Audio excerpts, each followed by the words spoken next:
1. Understand what self-confidence feels like for you. Take some time to figure out what confidence feels like in your body. A good question to ask is, how will you know that you've reached a satisfactory level of self-confidence? Perhaps you will start speaking up more at work.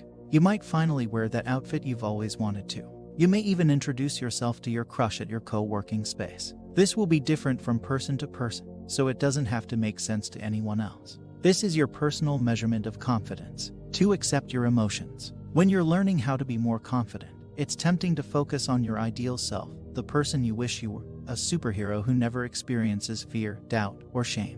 While managing negative emotions is certainly part of building confidence, shutting down your feelings doesn't help.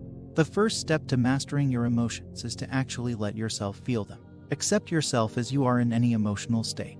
When you accept yourself unconditionally, you're able to look at your feelings objectively and realize that they are there to teach you something. Lack of confidence is your brain protecting you from embarrassment or discomfort, and it's a signal that it's time to get outside your comfort zone and face your fears. 3. Avoid arrogance. Arrogance is detrimental to interpersonal relationships. As your confidence grows and you become successful, avoid feeling or acting superior to others. Remember, nobody is perfect and there is always more that you can learn. Celebrate your strengths and successes, and recognize your weaknesses and failures. Give others credit for their work, use compliments and praise sincerely. Be courteous and polite, show an interest in what others are doing, ask questions and get involved. Admit to your mistakes and be prepared to laugh at yourself.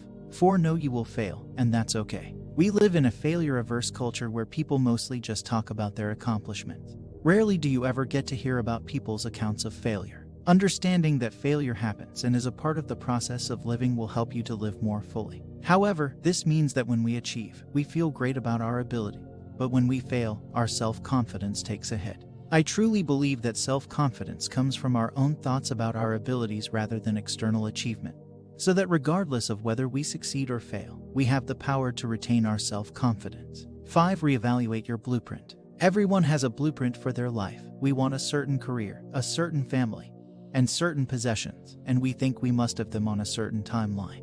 When we don't get these things, it's our greatest source of pain. But what if we could let go of this need for control and be grateful instead? When you're focused on retaining a sense of control in life, it actually reduces your confidence. Nothing in life is truly within our control. By letting go, you're able to accept circumstances as is, which is a powerful component of learning how to build confidence. Learn how to recognize your need for control. Take steps toward letting go and finding a true sense of contentment and confidence in life. 6. Kill negative thoughts. It's so important that I made it a separate item.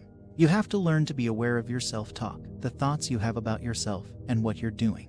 When I was running, sometimes my mind would start to say, "This is too hard. I want to stop and go watch TV." Well, I soon learned to recognize this negative self-talk, and soon I learned a trick that changed everything in my life. I would imagine that a negative thought was a bug, and I would vigilantly be on the lookout for these bugs. When I caught one, I would stomp on it and squash it, kill it dead, then replace it with a positive one. 7. Fake it until you make it. How you look and behave and how you feel are closely linked. Dress like you mean success. If you turn up to the office or a meeting looking smart, you're perceived differently than if you turn up looking ready for a casual Sunday afternoon. I used to work with someone who always wore a suit to work because they were always ready to step up and impress. One day, he had to stand in for his boss at a board meeting. He wouldn't have been given the opportunity if he hadn't been dressed for it.